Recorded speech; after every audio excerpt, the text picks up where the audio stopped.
Buen día, hermanos. Quería compartirles el último devocional acerca de la cruz de Cristo. Como ya hemos visto, en pocos minutos, cerca de la hora novena, el Señor habló 4 veces. Después del grito de desamparo, Dios mío, ¿por qué me has desamparado? Y luego la única expresión de dolor o de necesidad física, tengo sed. Se siente la voz fuerte de Jesús en el grito de triunfo, consumado es. En Juan 19:30. En el texto del Evangelio es una sola palabra, tetelestai, que significa no solamente que ha sido consumado todo, sino que lo será para siempre. ¿Habrá otra palabra igual a esta en la palabra de Dios? ¿Habrá otro momento que supere esto en toda la historia humana? Creemos que no lo hay. Y hay distintas razones. Tetelestai es la palabra que marca el fin de la ley, como medio de justificación, porque no son los oidores de la ley los justos ante Dios, sino los hacedores de la ley serán justificados. Romanos 2:13. Santiago 2:10 nos dice, porque cualquiera que guardare toda la ley pero ofendiere en un punto se hace culpable de todos.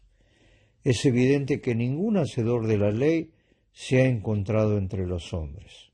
En realidad, nadie hemos sido justificados por las obras de la ley, puesto que no hay un justo ni aun uno, dice Romanos 3:10, y no hay diferencia en Romanos 3:22. que significa no hay diferencia entre judíos y gentiles, por cuanto todos pecaron y están destituidos de la gloria de Dios. Vale decir, no logramos o no dejamos de alcanzar la aprobación del dador de la ley y el juez mismo. Dice el apóstol en Gálatas 2:21, no desecho la gracia de Dios, pues si por la ley fuese la justicia, entonces por demás murió Cristo. Tetelestai es la palabra y es el momento que señala el cumplimiento de tantas figuras típicas y de tantas profecías del Antiguo Testamento. En este momento todas las escrituras que hacen referencia a la muerte de Cristo se cumplieron. Además es el momento y la fecha de vencimiento que llevaban todas las ofrendas levíticas. Simultáneamente, con el grito de triunfo de Jesús, se produjo una evidencia gráfica de esto en el templo. Y aquí el velo del templo se rasgó en 2, de arriba a abajo. Mateo 27:51. Este velo era el segundo velo. Tras el segundo velo estaba la parte del tabernáculo llamado el lugar santísimo. Lo leemos en Hebreos 9:3.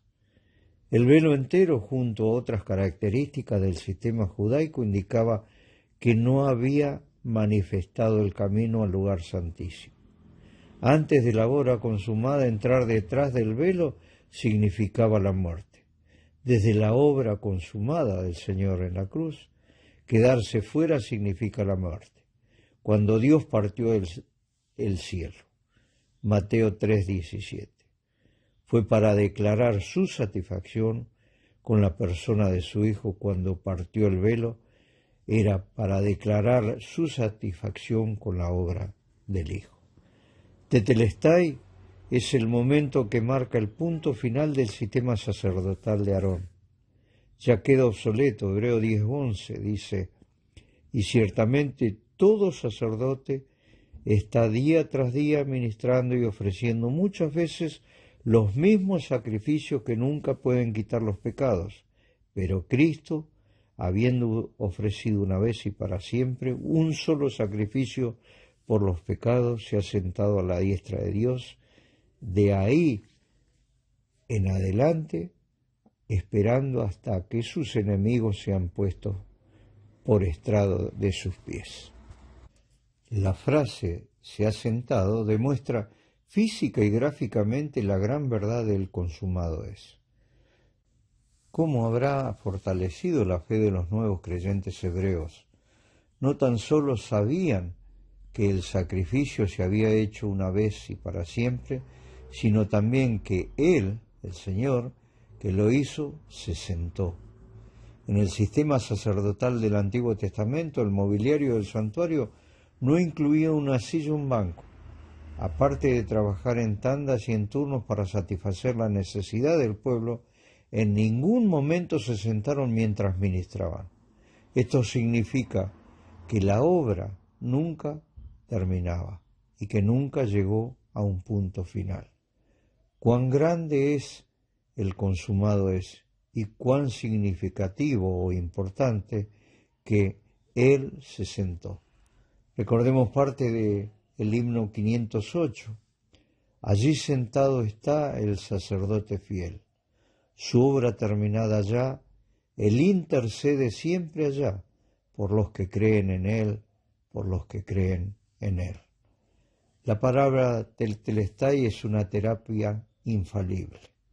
¿Cuántas veces el creyente inseguro o enfermo o físicamente debilitado precisa estar alentado? Pues vuestro adversario, el diablo, como león rugiente, anda alrededor buscando a quien devorar. 1 Pedro 5:7. Se sabe que el león no busca el más fuerte, sino trata de apartar el más débil de la manada.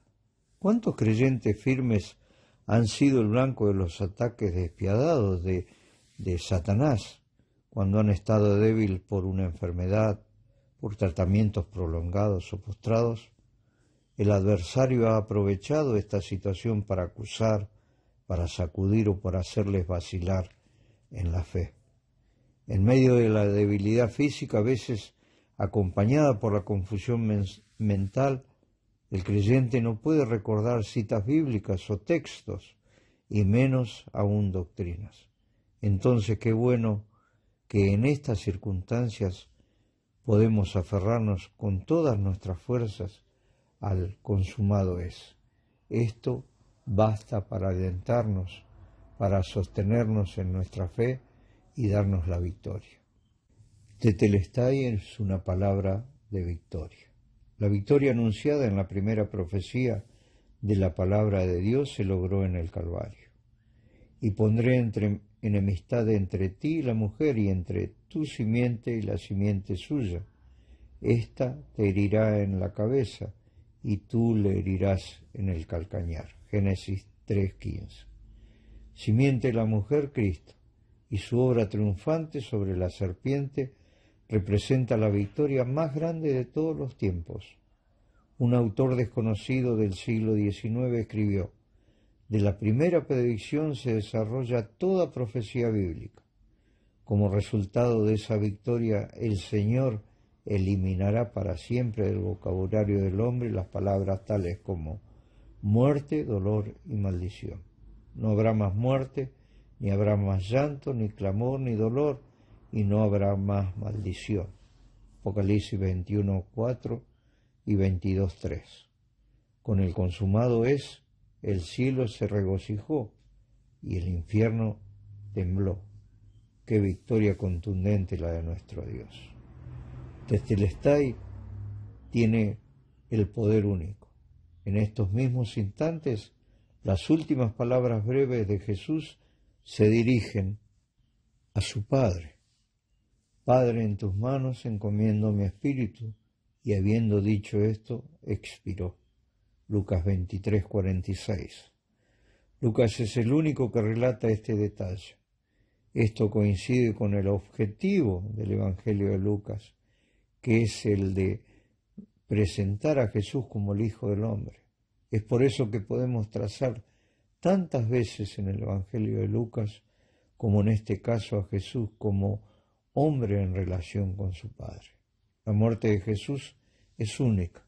El apóstol Juan narra lo siguiente: y habiendo inclinado su cabeza, entregó su espíritu.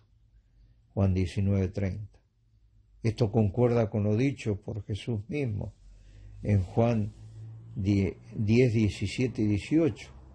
Por eso me ama el Padre, porque yo pongo mi vida para volverla a tomar. Nadie me la quita, sino que yo de mí mismo la pongo. Tengo poder para ponerla y tengo poder para volverla a tomar. Varias horas después de la muerte de Jesús, cuando llegó la noche en Marcos 15:42, José de Arimatea no esperaba más. Sin que él estuviese enterado, se cumplía la profecía hecha en el siglo 8 a.C., y se dispuso con los impíos su sepultura, mas con los ricos fue en su muerte. Eso lo encontramos en Isaías 53:9. Es un acto de alto riesgo personal. José de Arimatea pone en evidencia su fe, su confesión, su plena identificación con Cristo y su predisposición de estar expuesto al peligro.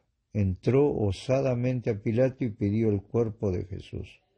Eso lo encontramos en Marcos 15:44. Este pedido le dejó confundido a Pilato y se sorprendió que ya hubiese muerto. No confía por completo en el proceder de José de Arimatea. Entonces pide la confirmación del encargado de la crucifixión. Haciendo venir el centurión le preguntó si ya estaba muerto. Debemos tener presente que el Señor no murió por causas físicas o por accidentes o por enfermedad, ni aun porque los hombres le crucificaron. Su muerte fue un sacrificio voluntario. Yo pongo mi vida, leemos 6 veces en el Nuevo Testamento que Él se entregó. Gálatas 1:4, Gálatas 2:20, Efesios 5:2, en el versículo 25, 1 Timoteo 2:6, Tito 2:14. Y en el himno 285 nos dice una parte: satisfizo Él la demanda que Dios en la ley dictó, cuando diose por ofrenda y con su sangre nos compró, todo ha consumado ya, y Dios satisfecho está. El Señor nos ayude a pensar que fue el Señor a la cruz por cada uno de nosotros, padeció por cada uno de nosotros, por amor a cada uno, y sobre todas las cosas, Dios ha sido y será siempre un Dios de amor. El Señor nos bendiga.